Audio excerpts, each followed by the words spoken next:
L'association pour la promotion du papier peint, je savais pas que ça existait, m'a envoyé tous ces papiers peints. Avec le matos pour installer, je me suis dit qu'il y avait encore plein de murs blancs ici, donc on pouvait peut-être faire quelque chose. Ça fait longtemps qu'on n'a pas décoré, sauf que je sais pas lequel choisir. Attendez, on va faire un snap. Vous pouvez voter 1, 2, 3, 4, 5, 6, 7, 8, 9, 10, 11 les cactus, 12, 13, 14, 15 les licornes, 16 et 17. J'ai plus de souffle. J'ai vraiment jamais fait de ma vie, il paraît que c'est pas très compliqué. Donc ça c'est la colle. Ça j'imagine que c'est pour aplatir, le cutter pour couper. Un sextoy un peu bizarre, bon ça n'a rien à voir. Qu'est-ce que ça dit là sur Snap? Licorne, licorne, licorne. Et bah je crois que tu viens de gagner hein, ma petite. Ok, je vais mettre ça sur ce mur. On a déjà la peinture d'un enfant, on peut bien rajouter le papier peint d'un enfant.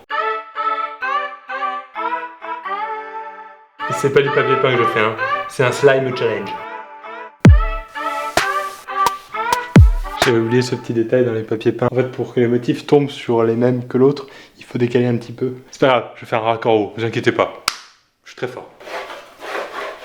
Et franchement, dans la déco, ça rend pas mal. Hein. Vous voyez, au début, j'étais pas forcément pour les licornes. Et là, je trouve que ça a son style. C'est la première fois qu'il y a une tâche qui demande l'utilisation de mes mains que j'arrive à peu près à faire. Je suis très content. Je pourrais peut-être un jour devenir poseur de papier peint à motif licorne. Je suis sûr qu'il y a des métiers bizarres qui existent comme ça. La dernière fois, j'ai trouvé un site d'ailleurs qui répertoriait tous les métiers les plus bizarres du monde. Attendez, c'est le vrai truc que j'ai trouvé. Donc, par exemple, au Japon, vous voyez quand le métro est blindé, il y a toujours un con qui, au lieu d'attendre le prochain, va essayer de rentrer quand même. Il pourrait y en avoir un prochain qui arrive dans une minute avec des chaises longues et des hamacs dispo. Non, lui, il veut celui-là. Bah, ce mec-là, il a tendance à nous énerver. Au Japon, ils ont trouvé la solution pour pas qu'on s'énerve. Ils ont embauché ce qu'on appelle des pousseurs, c'est un métier, qui ont la responsabilité d'encastrer les mecs en retard dans le métro. Comme ça, les gens qui sont déjà dedans peuvent pas en vouloir aux mecs qui rentrent au dernier moment. Ils sont poussés, voilà, c'est pas de leur faute. Il y a quoi d'autre? Il y a au Brésil. Attendez, je change de plan pour qu'on voit bien mon papier peint, je suis fier. C'est un peu plus violent au Brésil. Le métier s'appelle les cuidacaros.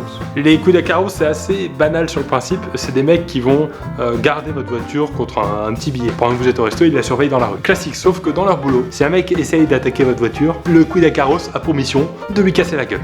Voilà. Alors, il pourrait juste aller voir poliment, lui dire hola hola, te pose tocar la maquinos. C'est portugais, c'est-à-dire arrête de toucher la voiture. Mais au lieu d'être poli, il casse la gueule. C'est comme ça. Bon, par contre, je suis pas sûr que ce métier-là soit considéré comme un métier officiel. Pas sûr que ce soit des fonctionnaires. Alors, le métier suivant existe dans plusieurs pays d'Afrique et d'Asie. Il s'agit de pleureur professionnel. Qu'est-ce que c'est? Le principe est plutôt simple. Admettons, vous mourrez. C'est un peu glauque, j'avoue, mais imaginez. Vos proches envoient des invites pour l'enterrement, tac, event Facebook, nanana. Là, il y en a genre 2 qui ont répondu à attending, les autres sont en maybe. Ça la fout mal. Et ben, dans certains pays, il existe des pleureurs professionnels qui sont payés pour venir à votre enterrement s'il n'y a pas assez de monde. Et en plus, bon bah dans le forfait, ils pleurent. Pour être sûr qu'il y ait une ambiance de merde, au cas où il y a des gens qui étaient pas très malheureux de votre mort. Un peu glauque, mais il m'a fait marrer ce métier. Il y en a un autre qui m'a fait marrer, c'est en Finlande, il y a des dormeurs professionnels. C'est-à-dire que les mecs ont la faculté de s'endormir très vite pour faire des mini-siestes, pour tester le confort d'un matelas par exemple. Bon, ils dorment pas toute leur journée de travail parce qu'ils doivent faire des comptes rendus et tout, mais une grande partie. Les mecs peuvent enchaîner sur une journée de 8 heures de travail, à peu près 6 heures de sommeil. Je suis en train de me dire que c'est exactement comme moi quand je bossais à l'époque dans un bureau. Sauf que le patron il prenait un peu moins bien peut-être. Après je me demande quand ce genre de mec rentre du boulot et que sa femme lui dit allez mon chéri on va au lit, tu viens dormir? Arrête Christine, je n'ai aucune envie de bosser là, d'accord? Oui alors faut imaginer qu'il y ait des Finlandaises qui s'appellent Christine. Je vous ai gardé le plus dégueu pour la fin. C'est aux États-Unis mais je pense que ça existe dans d'autres pays dans le monde. C'est des renifleurs.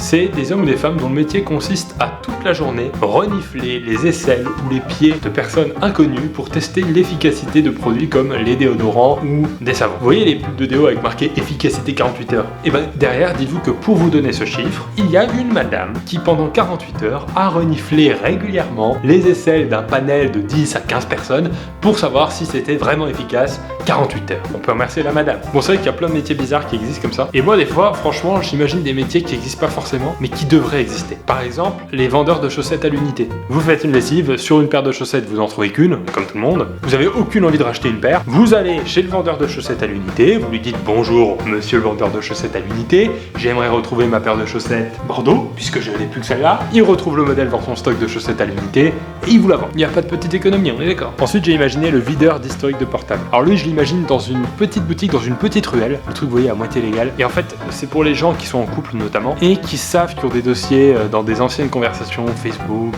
des SMS avec des ex, des conversations Snap enregistrées, voilà. Tout ce genre de choses qu'ils ont envie de cacher. Ils ramènent leur portable au videur d'historique, ils lui donnent une demi-journée. Bon, le mec après, sa copine fait croire qu'il a oublié son portable chez lui une demi-journée, ça arrive. Et quand il va rechercher son portable, il est sûr qu'il n'y a plus aucune mine antipersonnelle. Ça peut servir à tout le monde. Et mon dernier, mon préféré pour être honnête, c'est l'ouvreur de toilette. Vous savez, quand vous allez au théâtre, souvent il y a des ouvreuses. C'est souvent des filles qui vous placent sur le siège qui correspond à votre billet. je pense que dans les toilettes publiques, il devrait y avoir un truc un peu inspiré de ça. À l'aéroport, je vais aux toilettes, il y a un mec qui me dit: alors monsieur, première toilette, il y a un jeune homme qui vient de sortir il y a 2 minutes, à mon avis avec ce qu'il a lâché, je vous conseille pas. Deuxième toilette, vous ferez gaffe, il y a une belle trace de sortie de route, ça peut décourager à l'entrée. Et les troisièmes toilettes sont nickel. En plus, en attendant que quelqu'un arrive, je me suis assis dessus, du coup la lunette est toute chaude. C'est agréable comme un pain au chocolat qui sort du four. Comme un pain au chocolat, d'accord.